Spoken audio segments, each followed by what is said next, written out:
All right, so we finished up the job, replacing the coolant crossover plate that's in between the transmission and the back of the motor, as well as the rear main. And as we can see, we don't have any more leaks down here, so that looks really good. So now that we've completed it, we know what tool we're going to use, so we'll just go over that real quick. And then we'll get into the videos of actually what it takes to change it out. So this is the coolant crossover that's in the back, and it looks like it's just a flaw that molded gasket is just not thick enough on these corners, so it started leaking on me. But in order to fix that, I added a little bit of RTV around the edges of it, right around the outside of it, to give it a little more body to that gasket.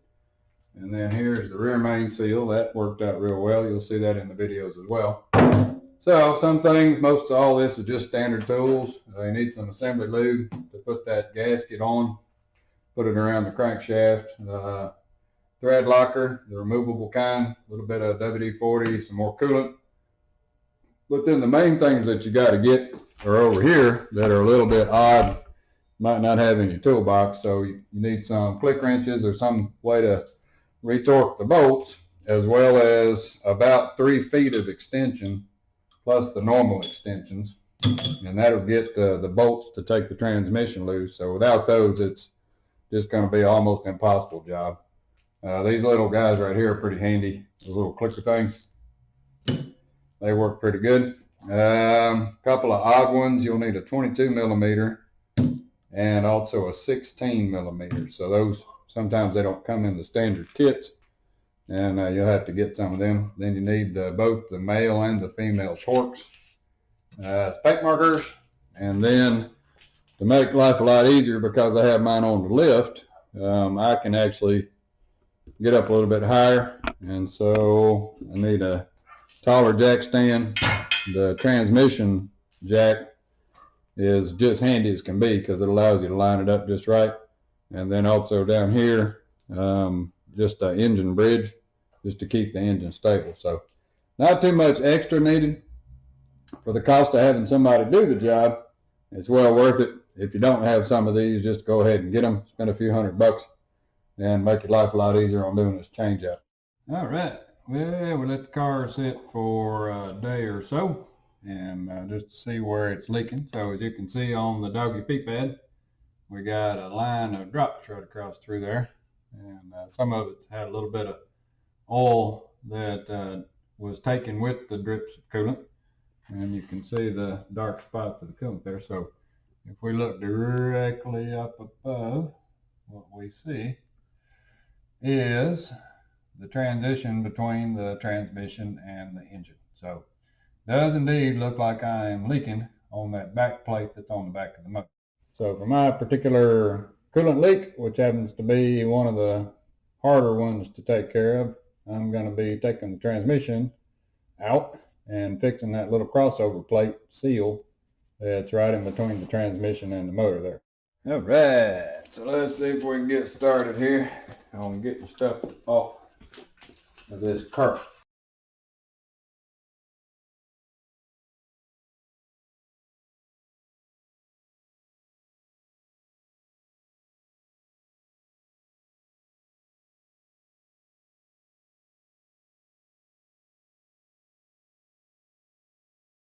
All right, so got my hat switched out, so now I can see a little bit. So the next stop is taking the exhaust off. And so what we got to do is take these loose here in the front, and then work our way to the back. I got a jack stand right here that's going to help hold it up. Just because these things are rusty, I'm going to spray a little bit of rust breaker on them.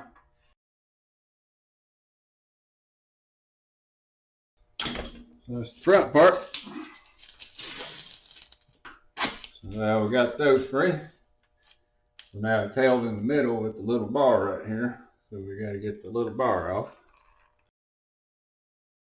And this guy is attached to the transmission, so he's got to come off as well. There we go. So we're good all the way to there. These are tied together in the front.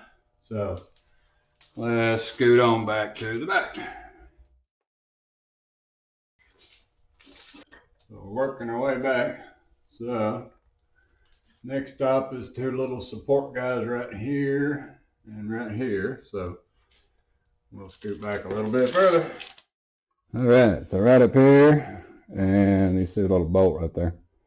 And then over there, we got two little brackets that come off. And because this car is a convertible, it's got those two right here that we have to take off. So we got to get those two long things out of the way. And then we just have a couple in the back here that hold onto the back. And we ought to be pretty much free. So we'll get these took off. All right, so in the back, I think all we lack is taking these off right here. And then we should be ready to go.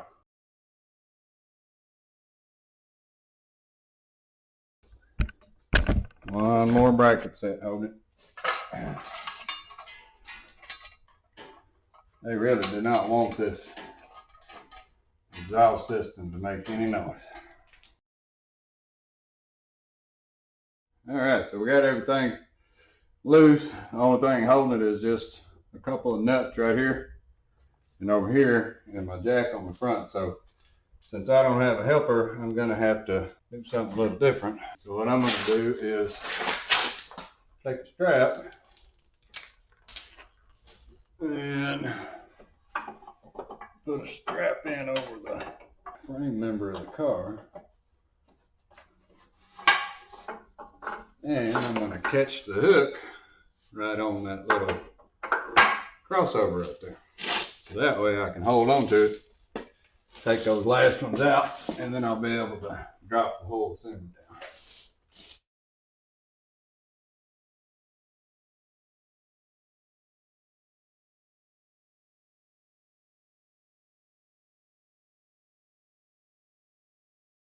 Not the lightest exhaust in the world.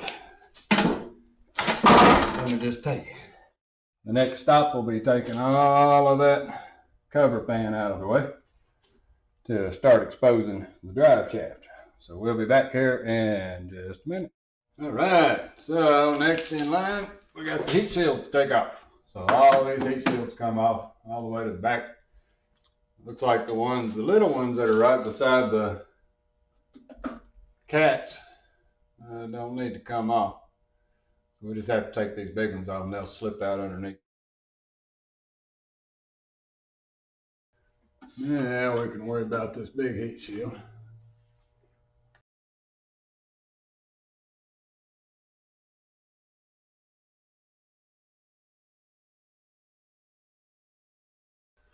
Now we can see a whole lot of transmission. So we'll just work our way on back.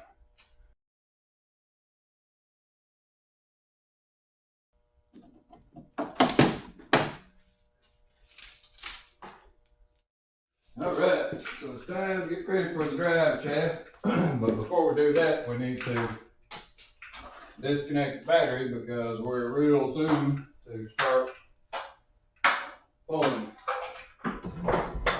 harness connectors.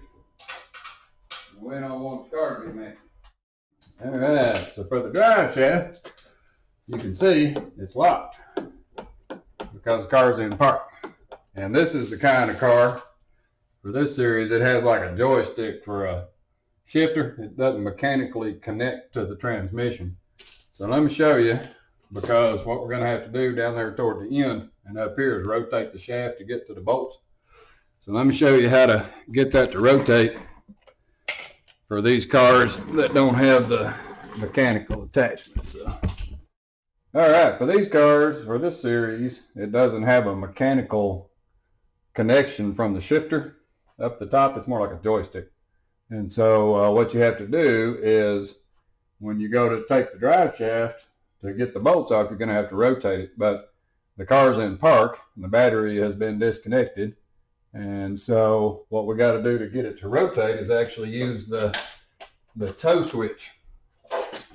So what this cable is right here is actually a little cable that'll let it put into neutral. And so you don't want to pull the cable, but you can just pull the little arm, little armor here. So if you grab that little arm, you can see right now if I don't grab it, I can't rotate the drive shaft. But if I pull that little arm, see, then it allows me to rotate the drive shaft. So that's the parking brake, so to speak, for this transmission.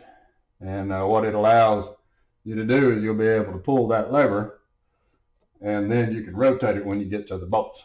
So down there on the end of the drive shaft, when I get the bottom bolts free, I'll be able to rotate it. All I'll have to do is just reach up, grab that little lever, and then I can rotate the drive shaft. So there we go. So we'll get set up on that and see about getting this drive shaft off here. All right, so we're ready to do the back. Get started on taking it off right there. So, like I say, it's locked right now. So what we got to do is get us some tools.